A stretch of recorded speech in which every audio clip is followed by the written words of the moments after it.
ನಮಸ್ಕಾರ, ನಾನು ನಿಮ್ಮ Bhaskar Rao, commissioner of police.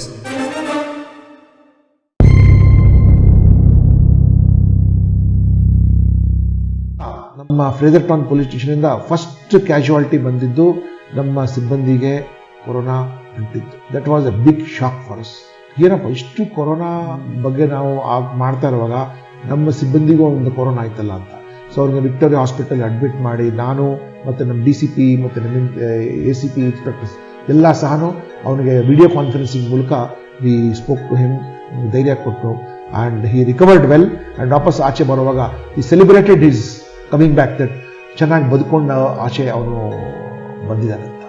So ಈ ಸಮಯದಲ್ಲಿ ಇಂಥದ್ದೇ ನಮಗೆ daily challenges. Even morning walkers also the ban, morning walk ಮಾಡಬಾರ್ದು. ಸೊ ಜನ ಅದಕ್ಕೂ ಪ್ರೊಟೆಸ್ಟ್, ಯಾಕೆ ನಾವು ಮಾರ್ನಿಂಗ್ ವಾಕ್ ಮಾಡಿದ್ರು? ಕಬ್ಬನ್ ಪಾರ್ಕ್ ಕ್ಲೋಸ್ ಆಗೋಯ್ತು, ಲಾಲ್ಬಾಗ್ ಕ್ಲೋಸ್ ಆಗೋಯ್ತು, ಪಾರ್ಕ್ಗಳು ಕ್ಲೋಸ್ ಆಗೋಯ್ತು, ವಾಕಿಂಗ್ ಮಾಡಬಾರ್ದು, ಜಿಮ್ ಎಲ್ಲ ಕ್ಲೋಸ್ ಆಗಿದೆ, ಮನೆಯಲ್ಲೇ ಇರಬೇಕು. ಬೇರೆ ಬೇರೆ ರೀತಿಯ ಸಮಸ್ಯೆಗಳು. ಪೊಲೀಸ್ ಕಂಟ್ರೋಲ್ ರೂಮ್ ಅಲ್ಲಿ ನಾವು ಒಂದು ಸಪರೇಟ್ ಕೊರೋನಾ ಕಂಟ್ರೋಲ್ ರೂಮ್ ಅಂತ ನಾವು ಪ್ರಾರಂಭ ಮಾಡಿದ್ವಿ. ದಿನಕ್ಕೆ ನಮಗೆ 1,500 ಇಂದ 2,000 ಕಾಲ್ಗಳು. ಮನೆ ಒಳಗೆ ಗಲಾಟೆ, ಗಂಡ ಹೆಂಡತಿ ಮಧ್ಯದಲ್ಲಿ ಗಲಾಟೆ, ತಂದೆ ತಾಯಿ ಮತ್ತೆ ಮಕ್ಕಳ ಮಧ್ಯದಲ್ಲಿ ಗಲಾಟೆ, ಅಂದ್ರೆ ಹಿರಿಯರು ಅವರು ಹೊರಗಡೆ ಹೋಗೋಂಗಿಲ್ಲ ಅಂತ. ಎಲ್ಲರಿಗೂ ಮನೆ ಒಳಗೆ ಜೈಲ್ ತರ ಇಟ್ಟಿರೋ ಸಂದರ್ಭ ಯಾರು ಯಾವತ್ತೂ ಕಂಡಿರಲಿಲ್ಲ. ಬಟ್ ಆದರೆ ಬೆಂಗಳೂರಿನ ಮಹಾಜನತೆ ತುಂಬಾ ಚೆನ್ನಾಗಿ, ಬಹಳ ಚೆನ್ನಾಗಿ ಅವರು ಈ ಸಮಯದಲ್ಲಿ ಪೊಲೀಸ್ ಇಲಾಖೆ ಜೊತೆ ಸಹಕರಿಸಿ. ಇಂಥ ಸಮಯದಲ್ಲಿ ನಮಗೆ ಲಾ ಆ್ಯಂಡ್ ಆರ್ಡರ್ ಪ್ರಾಬ್ಲಮ್ ಕೂಡ ಆಗೋ ಸಾಧ್ಯತೆ ಇತ್ತು.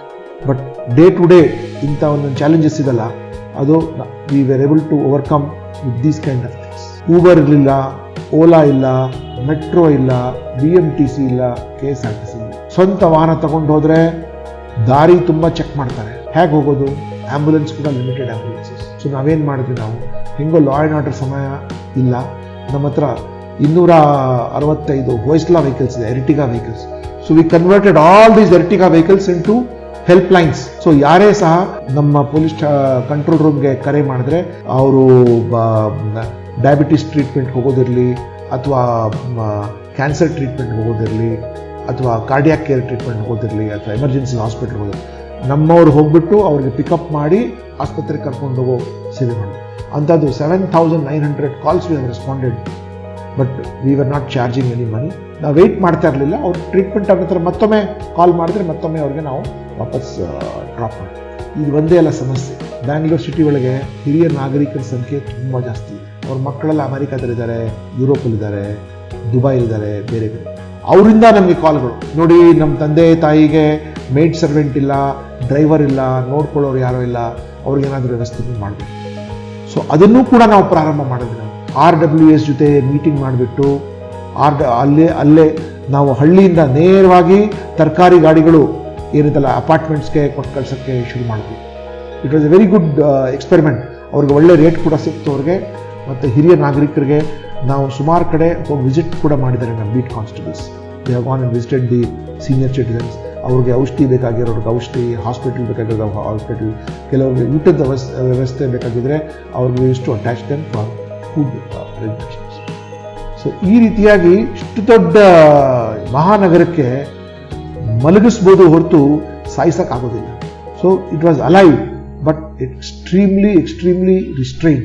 ಈ ಸಮಯದಲ್ಲಿ ಇನ್ನೊಂದು ಹಾಸ್ಯಾಸ್ಪದ ಏನಂದರೆ, ಕೆಲವು ನಮ್ಮ IT ಕಂಪನಿಲಿ ಭಾಳ ಹಿರಿಯರು, ತುಂಬ well paid, very very senior executives, ಕೆಲವು ನನ್ನ ಪರಿಚಯ ಇರೋರು ನನಗೆ ಫೋನ್ ಮಾಡಿ ಹೇಳೋರು, ಸರ್ ಮನೇಲಿ ಕೂತು ಬೇಜಾರಾಗೋಗ್ಬಿಟ್ಟಿದೆ, ಏನಾದರೂ ಒಂದು ಕೆಲಸ ಕೊಡಿ, ನಾವು ನಿಮ್ಮ ಆಫೀಸ್ ಮುಂದೆನೇ ಬೇಕಾದರೆ ಕಾಯ್ಕೊಂಡು ಕೂತಿರ್ತೀವಿ, ದಟ್ ನಿಮ್ಗೆ ಪೇಪರ್ ಟೈಪ್ ಮಾಡಿಕೊಡ್ತೀವಿ, ಅಥವಾ ನಿಮ್ಮ ಇಮೇಲ್ ಮಾಡ್ತೀವಿ, ಅಥವಾ ಏನಾದರೂ ಒಂದು ಆ್ಯಪ್ ಇದ್ದರೆ ಆ್ಯಪ್ ಮಾಡ್ತೀವಿ, ಮನೇಲಂತೂ ನಮ್ಗೆ ಕೂತ್ಕೊಳ್ಳೋಕ್ಕೆ ಆಗ್ತಾ ಇಲ್ಲ, ಒಂದು ಪಾಸ್ ಕೊಡಿ, so that we can just come to your office. ನೀವು ಪೊಲೀಸ್ ಠಾಣೆ ಒಳಗೆ ಏನು ಕೆಲಸ ಕೊಡ್ತೀರಿ ನಾವು ಕೆಲಸ ಕೊಡೋಕ್ಕಿಲ್ಲ. So indirectly we got lot of volunteers, ಭಾಳಷ್ಟು ಜನ. ಯಾಕೆಂದರೆ ಇಷ್ಟು ಕೆಲಸ ಪೊಲೀಸ್ ಅಧಿಕಾರಿ ಒಬ್ಬರ ಕೈಲೇ ಆಗದೆ ಇರೋದು. ಸೊ ಸುಮಾರು ಹೆಲ್ಪ್ಲೈನ್ಸಲ್ಲಿ ನಾವು ಯುವಕರು ಯುವತಿಯರಿಗೆ ಮತ್ತು ತುಂಬ ಜನ ವಾಲಂಟಿಯರ್ಸ್ ಯಾರು ಬಂದರು ಅವರ ಸೇವೆ ಕೂಡ ನಾವು ಬಳಸ್ಕೊಳ್ತಾ ಇದ್ದೀನಿ. ಅವರು ಕೂಡ ಅಲ್ಲೇ ಊಟ ಮಾಡೋರು.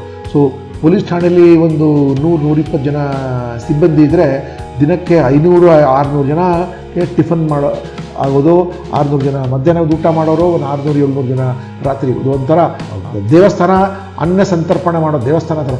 ಟಿಫನ್ ಮುಗಿಯೋ ಅಷ್ಟರಲ್ಲಿ ಮಧ್ಯಾಹ್ನದ ಊಟ ಶುರು ಆಗೋದು, ಮಧ್ಯಾಹ್ನದ ಊಟ ಮುಗಿಯೋ ಅಷ್ಟರಲ್ಲಿ ರಾತ್ರಿ ಊಟ ಪ್ರಾರಂಭ ಆಗೋದು. ಸೊ ಈ ರೀತಿಯಾಗಿ we were able to work very very closely. And ಇದರ ಪರಿಣಾಮ ಏನಂದರೆ ಮನೇಲಿ ಎಲ್ಲರೂ ಇರೋದ್ರಿಂದ ಈ property crime rate came down drastically. Murder ನಿಂತೋಯ್ತು, ಮರ್ಡರ್ ಫಾರ್ ಗೇನ್ ನಿಂತೋಯ್ತು, ದೆನ್ ಅಟೆಂಪ್ಟ್ ಟು ಮರ್ಡರ್ ನಿಂತೋಯ್ತು, house theft by night, house theft by day, vehicle theft ಎಲ್ಲನೂ ಸಹ ತುಂಬ ಕಡಿಮೆ ಆಗೋಯ್ತು.